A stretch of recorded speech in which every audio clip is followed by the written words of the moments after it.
Hey guys, Sneaky Snake here, Brothers in Arms, World of Warships, and today's video we're going to take a look at our next installment in our Teamwork series. And this replay features myself playing in the Normandie, the Tier 6 French battleship, and I'm divisioned up with my buddy from APOC, Megadude, and he's playing in the Arizona, the Tier 6 Premium American battleship, and we're playing some domination here on the map Ring. So this replay that you're going to see, some mid-tier gameplay on a map that is relatively new to the game. It's a great replay. Both sides, myself and Mega, both perspectives I should say, are going to showcase some very good battleship gameplay. I mean, you know, I'm really good at the game, Mega's really good at the game, so this kind of feels like seal clubbing, but I really wanted to show you guys this replay because, one, we don't feature too much gameplay below Tier 7 on the channel. It's not that low and mid-tier gameplay isn't fun. In all honesty, a lot of people think that the gameplay at the lower tiers is much more dynamic than the high tiers is currently. But, you know, it doesn't get too many views. You don't see it very often on YouTube. But I figured that this very nice battle of Tier 6 battleships should be included on our channel. And because we're doing it from the dual perspectives, I think that that adds a little bit more to it. Now, my buddy Megadude, he's been in APOC a lot longer than I have. I've been in the clan for over a year now, and it honestly doesn't even feel like it. And there's three reasons why I like playing with him. One, he's just a good dude, no pun intended. He's a great guy to hang out with. He's a little bit older, so he's mature and just a good dude to hang out with. The second thing, he's also really good at World of Warships. He is a Unicum player, and he is just a very skilled individual in all ship classes, even carriers, something that I cannot say.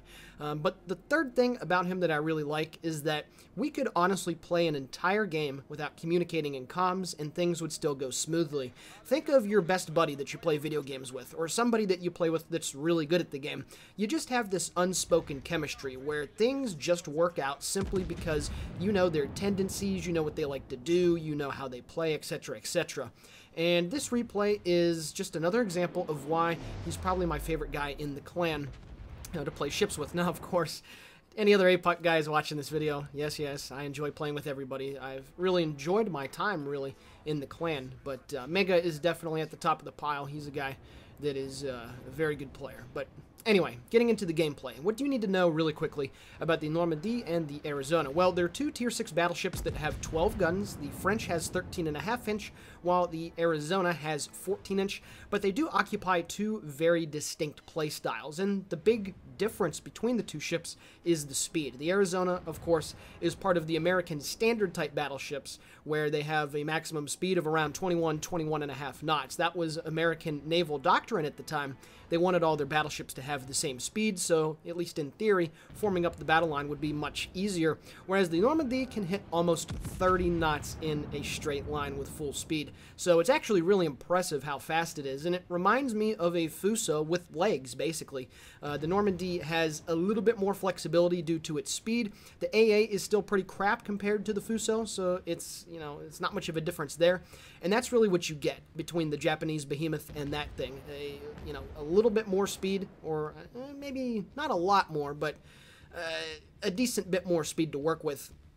And the gun performance is rather similar. It's kind of like a shotgun, but then again, all of the battleships at Tier 6 that have 12 guns, it's more or less a shotgun, as we can see here with Mega's perspective, getting the shot on the Emerald right before he disappeared, and he manages a couple overpens and a Citadel, and he picks up the first kill of the game on that Tier 5 British light cruiser. And at this point, it's 407 to 344, and we're pushing the flank. You can see there's an enemy Igla, that new Tier 6 Premium French DD that's out in front of me. I have two of my turrets ready to go, so 8 shells will be flying down range, the front and the mid turret.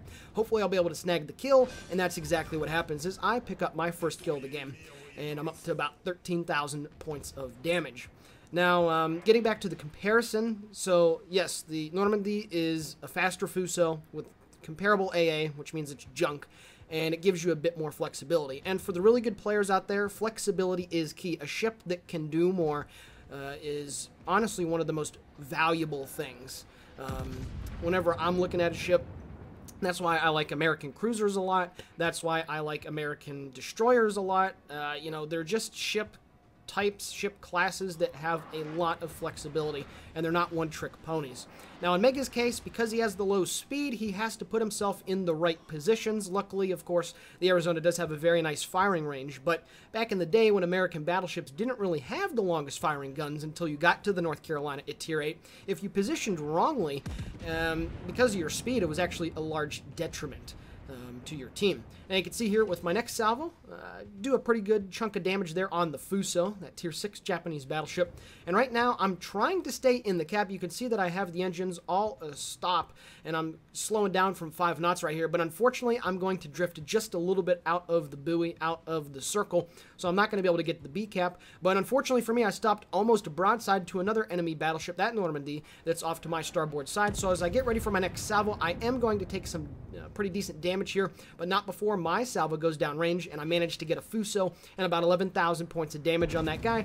And then switching back over to Mega's perspective, he is obviously targeting the same guy, and with his 2 forward guns, 6 shells, he manages to secure his second frag of the game on the Fuso.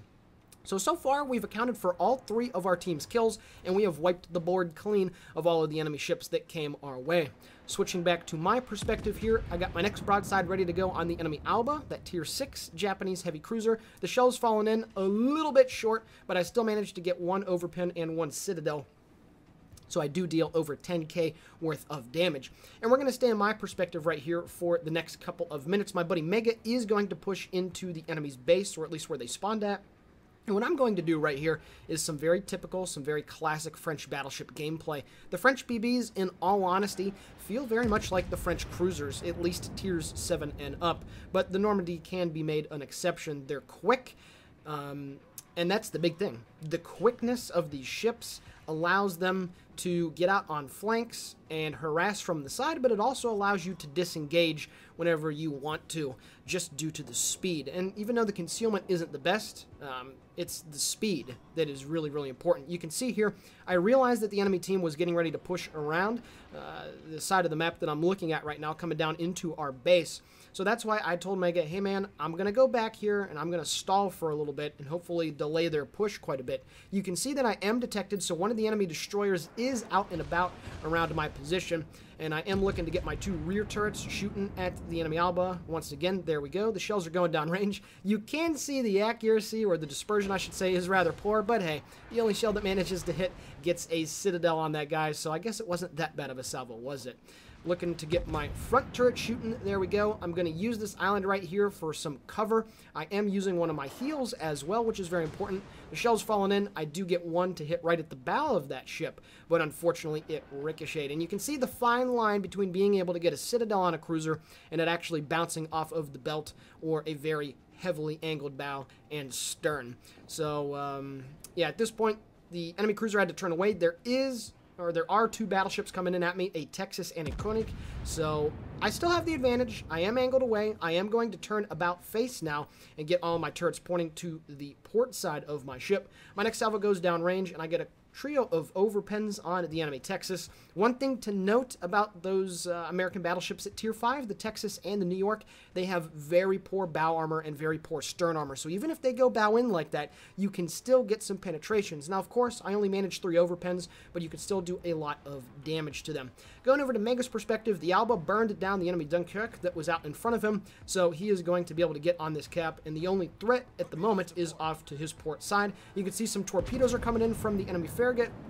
He gets his rear turret shooting at the guy and gets a couple overpins for a little over 2,000 points of damage. You can see, however, his turrets are not able to keep up with the enemy destroyer, and there are more torpedoes coming in at him. He snaps a shot off just as he appears for a split second, and he does eat 2 torpedoes, 1 underneath the B turret and 1 right at the stern. But very fortunately for Mega, he does not flood. Some RNG kicking in right there, and that's actually going to be very, very important for the rest of the game, because since he did not have to use his damage control right now, he's actually going to be in a position to where he can still get some good shots at these destroyers and actually make it a little difficult for them to kill him, because now he is bow in, and even if he does take more torpedoes, assumingly on the bow, he's going to be able to use his damage control. So very lucky for him right there.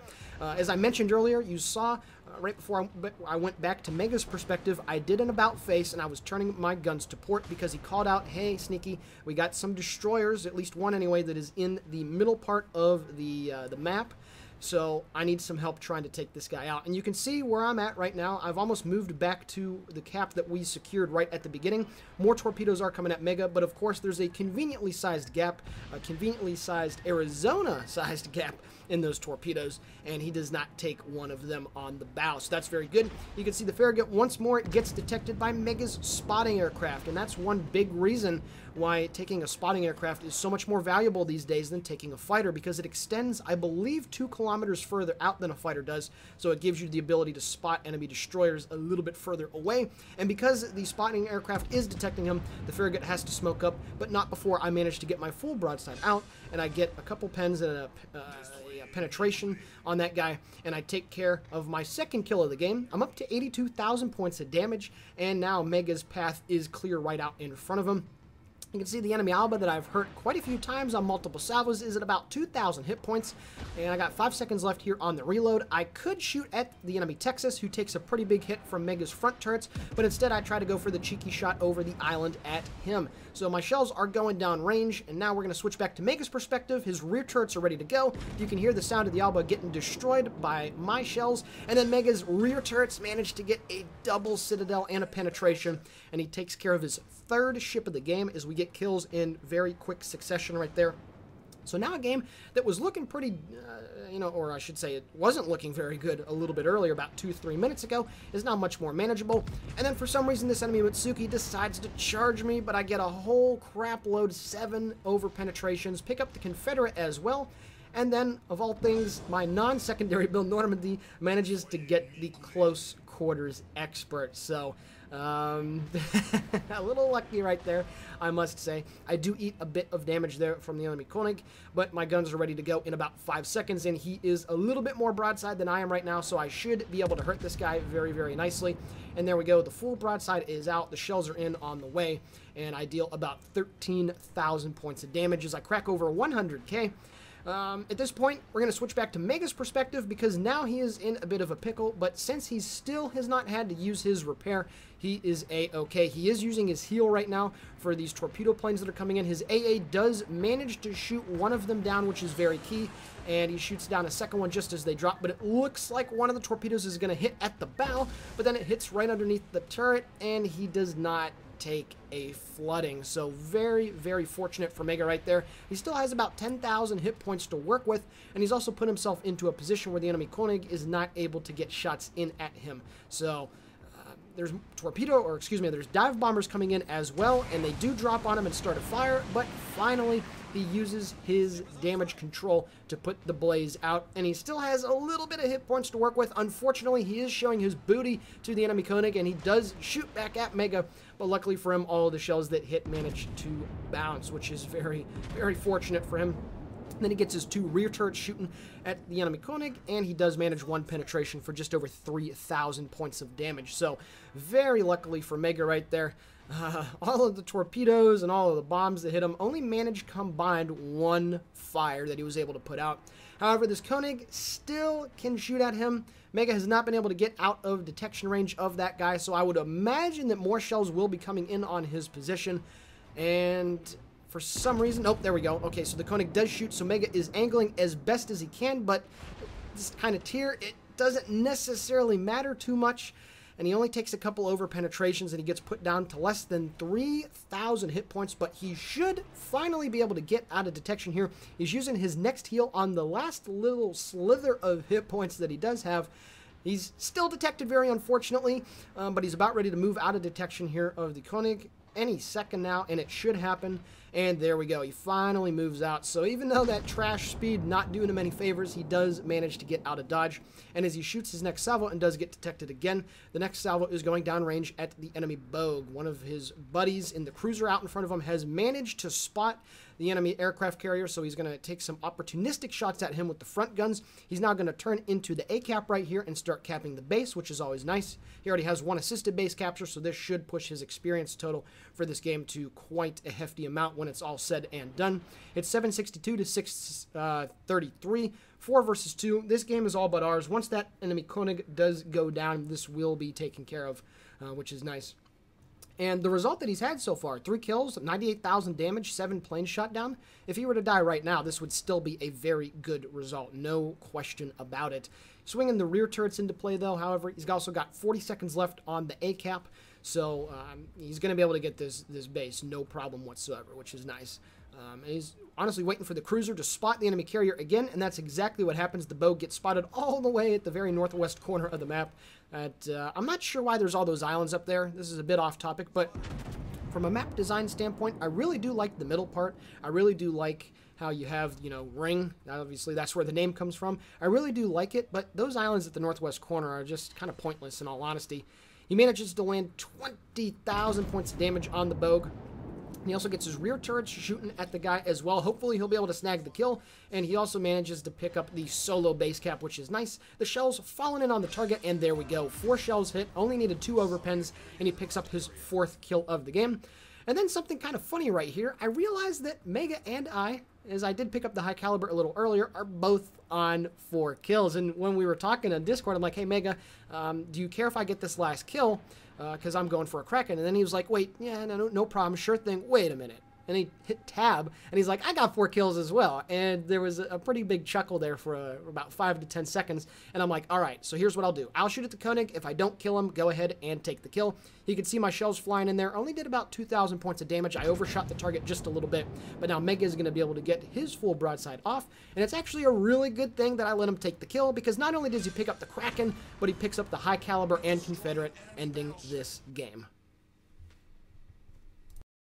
Alrighty guys, taking a look now at the post-battle results for Megadude. 518,000 credits received and 8.7k total experience earned. He picked up Confederate, Dreadnought, Kraken Unleashed, and High Caliber, dealing 127,000 points of damage off of 60 shell hits. He shot down 7 planes, sank 5 enemy boats, had 5 citadels, 1 solo base cap, 1 assisted base cap, and 10 cheeky secondary hits. Taking a look at the team score, 2,270 base experience for Mega, a very nice performance. And then I came in second place with 4 frags of my own and 1,965 base XP.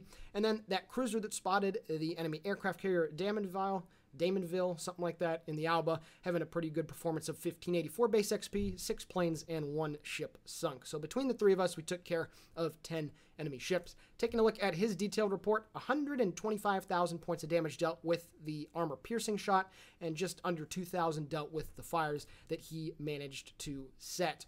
For my post-battle results, 622,000 credits received, 6,870 total experience earned. I picked up Close Quarters Expert, Confederate, and High Caliber, dealing 130,000 points of damage off of 97 shell hits. I sank 4 enemy boats, had 4 citadels, and of the 3 cheeky secondary hits, one of them, of course, fed me that medal. Taking a look at my detailed report, 126,000 damage dealt with the main battery, 1,500 with the HE, 124,000 damage dealt with the AP, and a little under 3,000 damage dealt with the fires that I managed to set. So I hope you guys enjoyed this replay as much as I and Mega had playing in it. Please leave a like, a comment below, or possibly subscribe to the channel. All of it is very much appreciated. And with that being said, this is TheSneakySnake for Brothers in Arms World of Warships signing off. Guys and gals, as always, have a great day.